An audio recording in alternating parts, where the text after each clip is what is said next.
አንቺም ይሄ ሁሉ መካረር አሁን እናንተ አልተማመናችሁም እኔ ቤቴን ነው የምፈልገው እንዲወጡልኝ እንዳባት መኖር እንጂ የሚፈቅደው ቤቴን የሷ ነው እርሶ ደግሞ ይሄ አታስቢው ሰማይን ምናምን ቆይ የኔ ማር ቆይ አንድ ጊዜ እርሶ ደግሞ እንደ ልጆቼ እንዳሉት ያለኝ ክፍል ላይ ተጣበንም ቢሆን እንደውም ሰጣታለሁ መኖር ትችላለች እንጂ እሱን አታስቢው ፍርድ ይስጥሽ ከሆነም ነው የርሶ ይሄ ህግ ቆይ የኔ ማር አሁን ይሄ በቃ በዚህ በእግረኛው ፊት እንደው መስማማት ይሁን በቃ ተወሰደው በቃ ትኑርበት በቃ አባዬ ይኑርበት መባባል እንደሌለ አረጋግጠናል ለጊዜው ግን እስኪ ሰላም አውርዱ እንደ ልጅ አንድ ብቻ በቃ አንቺ ልጅ ለምንድነው ማለት ያፈቀሻሉ ለስክራስ ምሎ አልምልም አላባገዳኔ ለምን ይማልልኝና ተዋለው ብዬ ነበር ግን አልማለም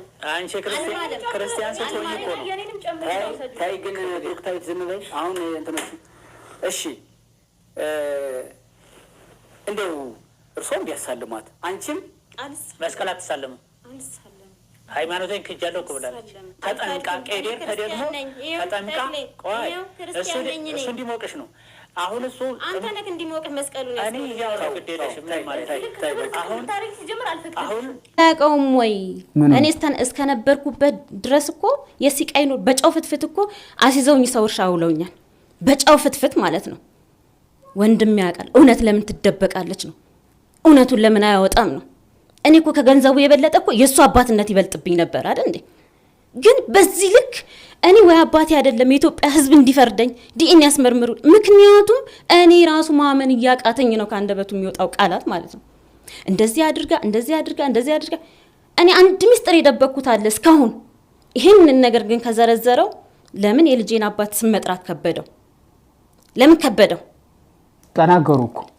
አልጠራውም የመጀመሪያ ባሌ ከሱም ጋር የተለያየበት አልሞተም ደውለ ማረጋገጥ ይችላል የራሳችን ፐርሰናሊ ችግር ነው የተፋታ ነው እሱ እንደሚለኝ አይነት ሴት ዘልዛላ አይደለም የሚያቀያቀኛል ከተዳር ውጭ ነው ግን አይደል የወደድሽው ያኛው ተዳር ተፋትቼ 80 ይሄው ይታይ እሺ ተፋትቼ ከሱ ጋር ተፋትቼ ነው ለምን በ80 ላይ 80 እንኳን ሳደርግ ህግ እንደም ያስጠይቀኛል እኮ አይደል እንዴ ጠየቅበታለሁ በጊዜው ግን መክራውሻል ምን ነው ልጅ ምንም አልመከሩኝም ምንም ፑል ቤት ነበረኝ አባራ ከውጭ መጥቼ ፑል እያጫወትኩ እቁብ እየገባሁኝ ማለት ነው ትልቅ እቁብ ነበረኝ 60,000 ብር እቁብ ነበረኝ መቼ ነው ውልሽ መቼ ነው ጋብቻ እንትንሽ እቺ የፈጸምሽው እንዳለ በ2010 በክረምት እሱ እንደሚለው ሳይሆን በክረምት ምድር አዋክበው የዳሩኝም ህይወቴን ያበላሹት እነሱ ለምን የሚያቀያቋል ለምን እኔ ሽማግሌ ሲላክ አሁን ባደረጋችሁት አሁን ሽማግሌዎችን በተቀበላችሁት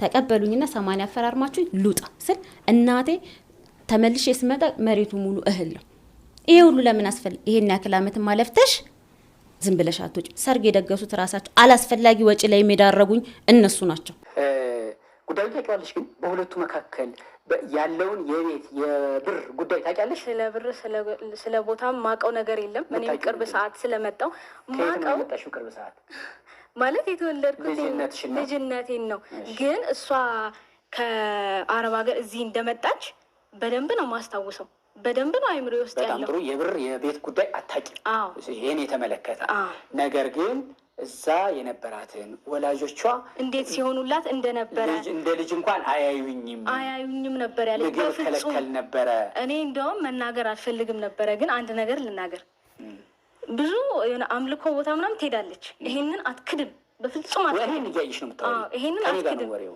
በፍጹም አትክድም ለምን በቃ እውነት ነው እኔ በአይኔ ያየሁትን ነው የምናገረው እንዴ አይምሮ ውስጥ አለ በቃ ታጨስ ነበር በቃ አምልኮ ማለት ነው ይሆናል አይደለ በቃ ስሙ መጥቀስ ያን ያክል እንትን አይደለም ጥሩም ስላልሆነ ማለት ነው እና ወደሱ መጣበታለሁ ትሄድ ነበር እናቴን እየመጣች እንደዚህ አርጊልኝ ተላታለች ማለት ከሃይማኖት ውጪ የሆነ ነገር ማለት ነው እናቴ በጣም ነበር የምታለቅሰው ስለ እውነት የሆነ ጊዜ ማስታውሰው የሆነ በር ላይ አለ እንዲህ አርጊ ተብያለሁ ለልጅሽ ይሁን ምናምን አለች ልጇ ይታመምባት ነበርና እንዲህ አርጊ ተብያለሁ እና እንደዚህ አርጊልኝ ምናምን አለቻት እንዴት እኔ ማምነው ኦርቶዶክስ ነኝ ክርስቲያን ነኝ እንዴት እንደዚህ ያደርጋለሁ ልጅሽንም ቢሆን ጸበሉ ሰጂና ይዳንልሽ እንጂ እኔ እንዴት እንደዚህ ያደርጋለሁ አለቻት እና አለቀሰች። ኩሽና ቁጭ ብላ ስታለቅስ አሁንም አይኔ ላይ ያለ 1.5 ሚሊዮን ብር ለእርስዎ የተላከ የንግድ ባንክ ስቴትመንት አውጥቼ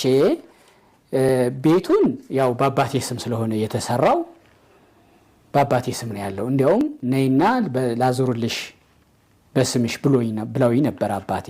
በኋላ ሀሳብ ቀየሩ እንጂ ብላኛለች። አንደኛ። ሁለተኛ 1.5 ሚሊዮን ብር ወደ እርስዎ አካውንት የገባበትን የንግድ ባንክ የትራንስፈር የተደረገበትን ይዛ መታ ነበረ። ይሄ ብርስ እንዴት ነው ወደ እርስዎ ገብቶ? በምን ትራንስፈር መጣ? ይሄ ነው እኮ ባህል ፍርድ ቤት የቀረበው። ይሄኔ ስቴትመንት እኮ አውጥታ ነው ለባህል ፍርድ ቤቱ ሰጥታ መጨረሻው ላይ 1,500,000 ብር ይላል። ግን የላከው ማረታቱን ወልደ ማርያም ይሁን ማይሁን አይታወቅም። ይሄው ስቴትመንቱ ማየት ይቻላል። ይሄ ስቴትመንት በባህል ፍርድ ቤት ሲወሰን ይግባኝ ጠየቁ። ኦኬ 1.5 ሚሊዮን ብሩ ወደ እርስዎ ገብቷል? አልገባም። ቴቴ መጣ። ቴቴ መጣ። ቆይ አንቺ ልጅ ነሽ አይደለ? የቤቱን ያየሽውን ነው መጠየቅ። ቆይ እኔ መልሳለሁ ስለሱ። እሺ እንመጣለን። እሺ እንመጣለን። እሺ ዶክመንትም ስለሆነ ያለው ዶክመንቱን አይ ለማስረዳት ነው። ቅድምም ብለሽኛል። ስለ ብሩ ስለምኑም አላቅም ብለሽኛል።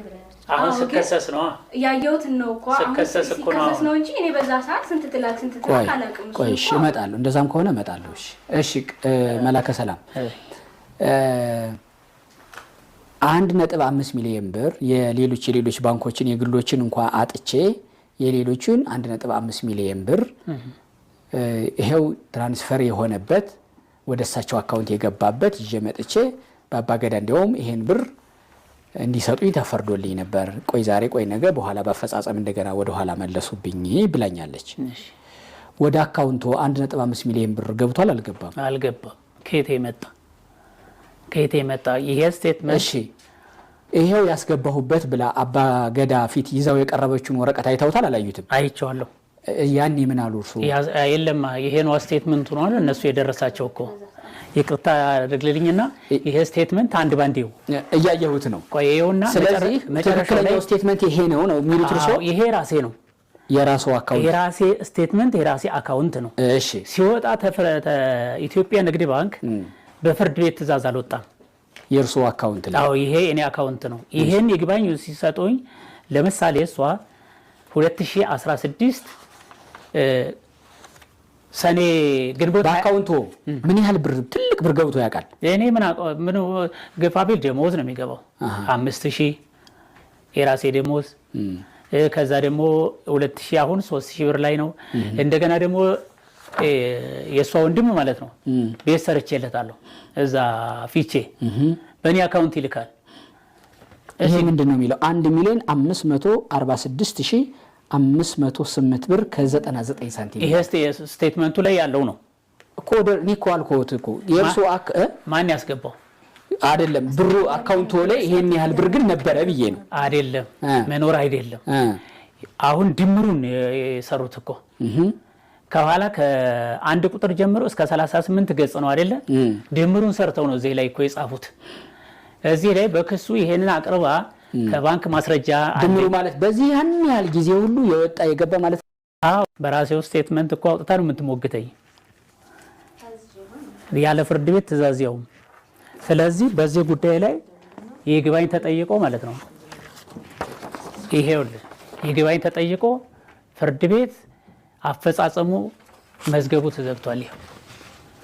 ይግባኝ ተጠይቆ አዎ በይግባኙ መሰረት እንዳይታይ ትክክል አይደለም በሁለት ዳኛ የተወሰነ ስቴትመንቱም ያለ አግባብ ይወጣ ስለሆነ ይሄ መቆም አለበት ብሎ ለፍርድ ቤት ተሰጥቶ ቆሟል። ክርክራችን እሱማ አስቆሙብኝ አለበት እሱማ አስቆሙብኝ እኮ እያለች ነው ብላለች።